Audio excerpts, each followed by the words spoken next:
A lot of you sent me this video, which came out yesterday. Ricky Gervais chilling warning about Ellen DeGeneres goes viral. I mean, it's just never ending for her, is it? Never ending. Let's get into it. Ricky Gervais once again gave a chilling warning about none other than people in Hollywood who wore a mask all this time. Ricky Gervais stood in front of the most powerful people in Hollywood, and instead of playing it safe, he told them the truth straight to their faces.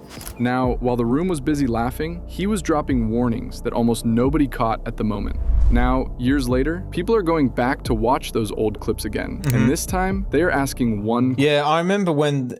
He is right about a lot of people that the clips are resurfacing, because back then when they came out, a lot of people thought he was just joking, you know, pulling a fast one. But Ricky knew, and a few people knew, that what he's saying at that time was true. Whereas now a lot of people are looking at it and being like, man, he knew all along. Question: was Ricky Gervais talking about Ellen DeGeneres the whole time? Talking of all you perverts, it was a big year. It was a big year for our movies. Surviving R. Kelly, Leaving Neverland, Two Popes. Shut up. Shut up. I don't care. Look at his face. Before we go further, let's get you up to speed on the two people at the center of this story. First, Ricky Gervais. And I'm not going to explain a lot about him, as people already know about him. Now, Ellen DeGeneres. For 19 years, she hosted The Ellen DeGeneres Show, one of the most watched daytime shows in television history.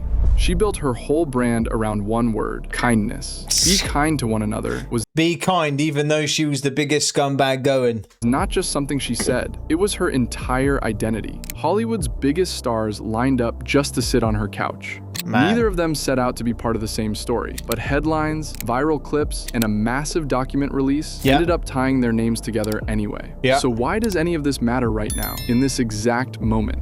In 2026, the Department of Justice released more than 3 million pages of documents connected to Jeffrey Epstein. Listen, people capitalize. I've heard about it. I've heard of it. You know, in entertainment, it's all around. But it's like, don't you also think that she's one of those tooth and claw, get to the top? That's why she became Ellen in the first place, and that makes a lot of enemies. She's absolutely like, even the people she was with, friends, relationships, they were just leverage for her to become more powerful. She didn't care about them. You know, look what she did to people who went against her or turned on her or tried to expose her or even just have some sort of genuine relationship with her. Those people were silenced. Personality, it's her show, it's her way or the highway, and it rubs a lot of people wrong. Also probably maligned most of her life because she was a lesbian, had to keep it in tight. There's some darkness in there. Yeah, there's some darkness in there, some anger in there, you know? Now, Ricky Gervais has never been the type to play nice with Hollywood. Over the years, he has gone after some heavy targets. He has called out deep-rooted racism in the awards industry. He has questioned powerful men accused of predatory behavior, from studio executives all the way up to royalty, and he has pointed straight at Hollywood's cozy friendship with Jeffrey Epstein, right from the Golden Globes stage. His 2020 Golden Globes monologue is the one people still talk about today. He compared Jeffrey Epstein's death in jail to his own Netflix character, then looked dead at the audience and said, quote, "I know he's your friend, but I don't care," end quote. Never gets old watching that. Never gets old. The room groaned. Gervais did not blink. Here is the real skill behind how he operates. He buries the heaviest truths inside punchlines. By the time the laughter dies down in the room, the point has already landed. Think about it this way. A regular interview or a news report gets forgotten by the next morning, but a joke that stings, especially one delivered to the exact people it is aimed at, gets clipped, shared, and rewatched for years. That is the whole game with Gervais. He is not just trying to get a laugh. He is trying to make sure the joke outlives the room it was told in. Man, look at that. I mean, look at the look at all the people there, and he said what he said. I respect it. I respect it. That takes balls. Lives the room it was told in. It wasn't the only epic movie. Once Upon a Time in Hollywood, nearly 3 hours long. Leonardo DiCaprio attended the premiere, and by the end, his date was too old for him. Shut up. I know he's your friend, but I don't care. Never gets old, does it? You had to make your own way here in your own plane, didn't you? After the Epstein files came out, old Gervais clips started making the rounds online again, but this time they hit differently. People went back to a moment when Gervais actually appeared as a guest on the Ellen show itself, and they started reading between the lines of what he said that day. The question that spread online was simple. Was he hinting at something back then that nobody was ready to hear yet? Oh, for sure Whether he was. he was or he wasn't, the timing is what made people pay attention. His old warnings resurfaced right as Ellen's name was hitting headlines again, and that made the clips feel completely different the second time around. It is a strange thing about the internet. A joke from years ago can sit quietly for a long time, then suddenly get a whole new meaning the moment the news around it changes. That is exactly what happened here. What are you doing? I go, giving blood at the orphanage. Because I don't want to say the truth. No, I don't like you enough. For 19 years, Ellen's kind and cheerful image held together. Then, in 2020, it fell apart, and it fell apart fast. In July of she even dipped out the country, right? Because she didn't want a name being brought to light from those files. 2020, BuzzFeed News published an investigation built on interviews with current and former employees. More than 85 people spoke up. Wow. Their stories were the exact opposite of everything Ellen had preached on camera. Staff members said they were fired for taking time off after a death in the family. That's crazy. Others described racist comments from senior managers. Former employees called the workplace a place of fear, not a place of happiness. 3 executive producers were eventually fired after Warner Media launched its own investigation into sexual harassment and misconduct. Man. One former employee put it best, quote, "That be kind stuff only happens when the cameras are on." Yeah, Because I'm true. mean. Yeah, you can't be mean and be in show business. No, they'll kick you out. She uses jokes to address the controversy. I was in therapy for a while trying to deal with all the hatred. Didn't work, mate. Didn't work. You went to therapy? Not buying it, mate.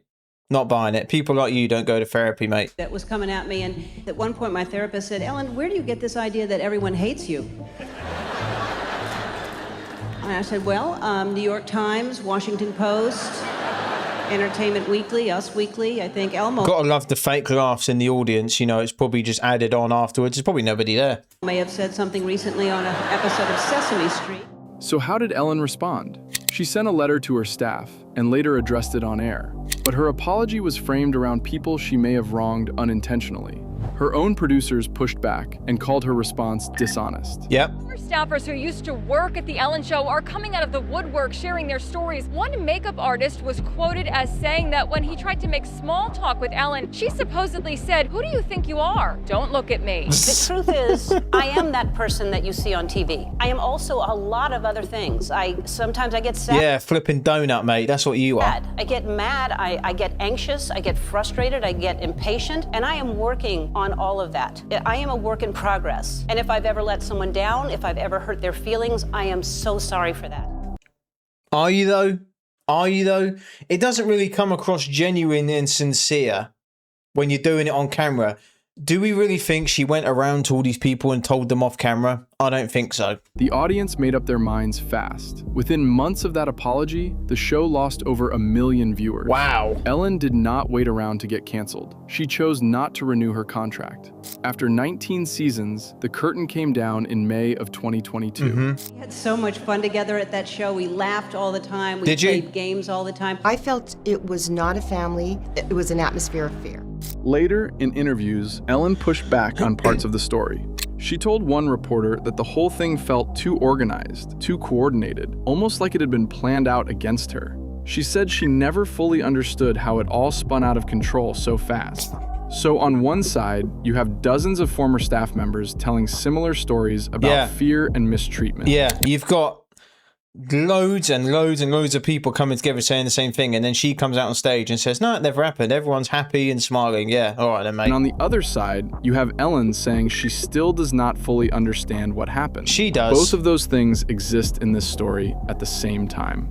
Phony, liar, hypocrite. That's my reaction. She's known about this for 17 years. She's created this culture. I was there from day one. We were all petrified of her. She was not nice. Now, in December of 2022, Steven Twitch Boss, the show's beloved DJ and co-executive producer, died by mysterious circumstances. Yeah. This happened only months after the show had ended for good.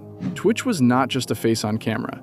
He was a Well, we've covered a lot, and we've seen a lot of content about Twitch, and it seems like he was going to expose Ellen and bring a lot of stuff forward.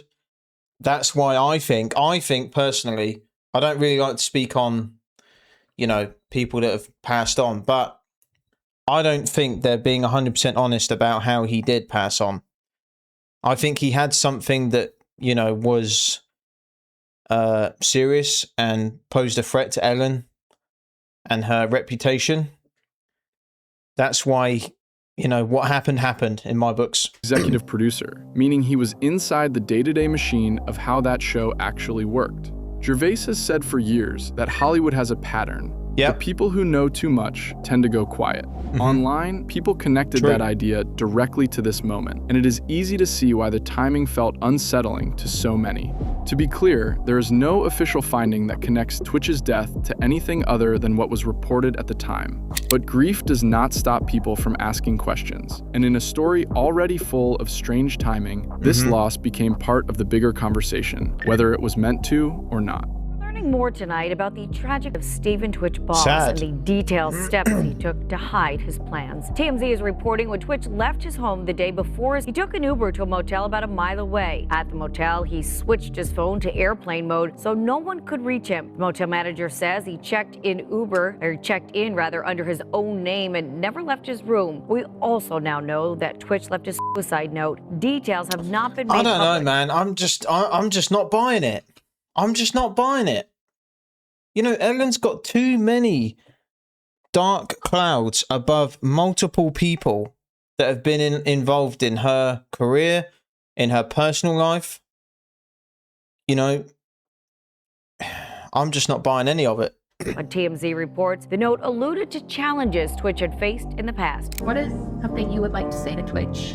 What has he meant to you? Oh, come on. I don't want to. In May of 2025, Aaron Rodgers... I'm glad they didn't play that clip and I got to listen to her faking her, you know, like she's really sad about it. Sat down with Joe Rogan on the Joe Rogan Experience. At one point, Rogan pulled up a photo of a striped temple structure on Epstein's private island, Little St. James. Rodgers looked at the photo and said, quote, "Oh, well, you know where that is too, right?" Ellen. Rodgers confirmed it. Rogan actually pulled up a real photo of Ellen's set to compare them side by side, and he pushed back, calling the resemblance a coincidence. But the clip still went viral within hours. This moment reignited the online I remember seeing that, and I was like, yeah, there's a striking resemblance. Conversation about Ellen and Epstein, right before the Department of Justice released those millions of pages of files.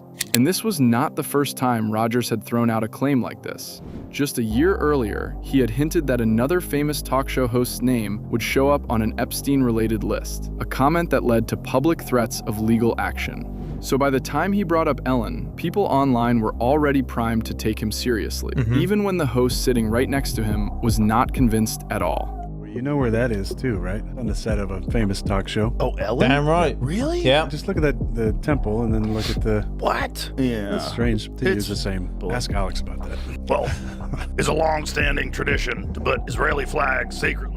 Now, in early 2026, that was a good impression. The Department of Justice released more than 3 million pages tied to Jeffrey Epstein.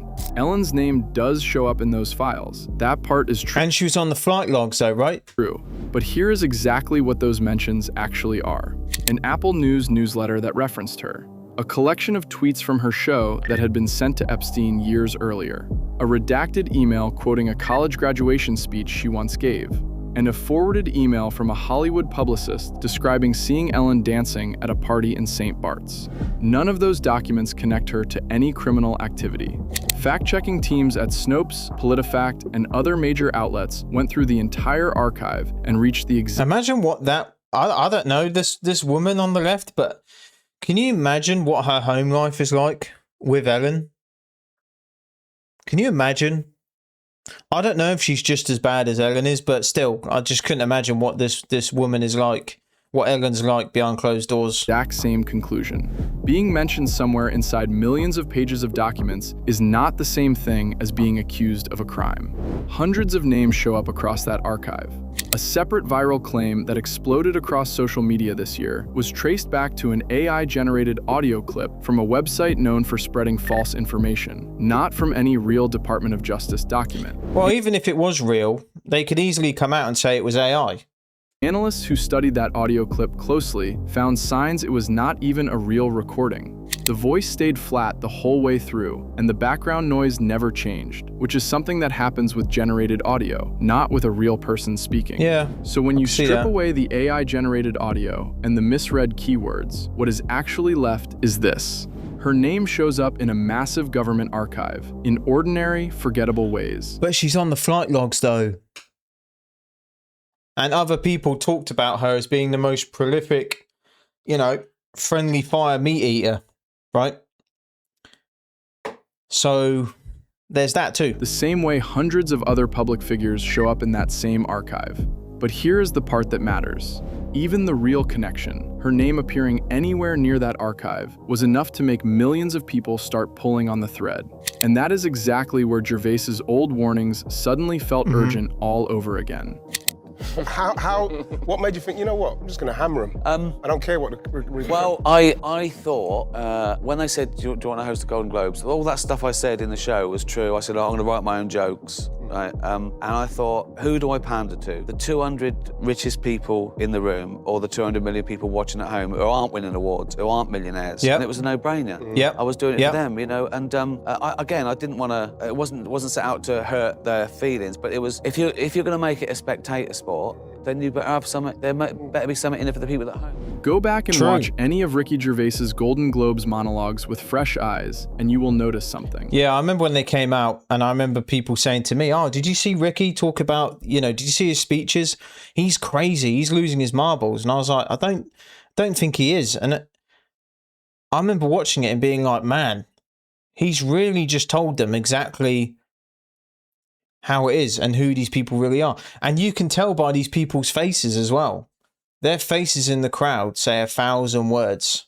None of them are laughing. They're all like, they can't believe it. They can't believe what they're hearing. They're not impressed. He never just goes after one person. He names the whole system. Yeah. The private planes, the gated islands, the industry friendships that nobody in that room ever questions out loud.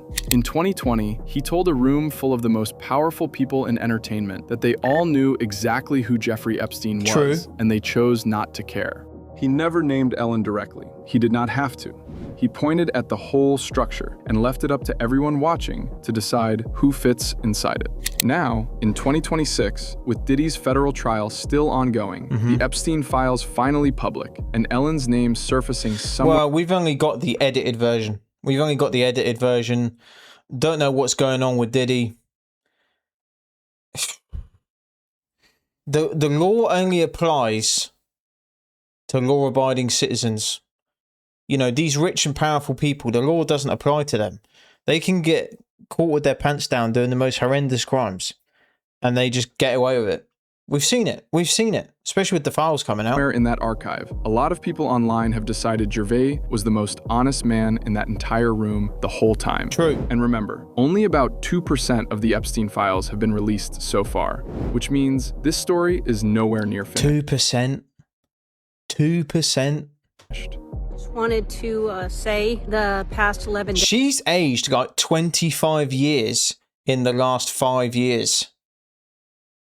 Like, she looks awful, man. Days have been really tough for everyone, but to honor Twitch, I think the best thing that we can do is to laugh and hug each other. Ellen DeGeneres speaking on camera. What a load of beans, mate. She's talking. For the first time since the death of Stephen Twitch Boss. He was pure light, as everybody in the comments said. If you knew him, you knew that. If you didn't know him, you saw it. What made you think, you know what, a donut. I'm just going to hammer him? I don't care what the... Well, I thought, when they said, do you want to host the Golden Globes, all that stuff I said in the show was true. I said, I'm going to write my own joke. Well, we just saw that. I think he put this in there at the end by mistake, not knowing he just played it. But, man, we know that Ricky has always had, like, you know, he's always had this personal vendetta for Ellen, like a lot of people do. And like I say, this video came out yesterday, and a lot of people, like now, especially the last month or so, there's a lot of dirt being thrown on Ellen's name, rightfully so, because a lot of stuff is being brought to light. And I'm happy to see it. I'm happy to see it. There's a reason why she fled, is because she probably knew that this was going to happen. And her making those videos talking about Twitch and everything, I'm just not buying it. I'm just not buying it. You know, she looks awful, man. Like, she's just aged. Like, she looks like a different person. I don't know if that's on purpose, so people won't recognize her as much, or she's suffering the side effects of, you know, the friendly fire meat, which a lot of people are saying she is. She looks terrible. But I respect Ricky for what he's done, and all these other people that are bringing Ellen's dirt to light, because, man, she's up there. She's up there, and I'm all for it. Keep sending me the content, the fresh content that comes out. Keep sending it my way. Comment down below your thoughts, and I will see you guys in the next one.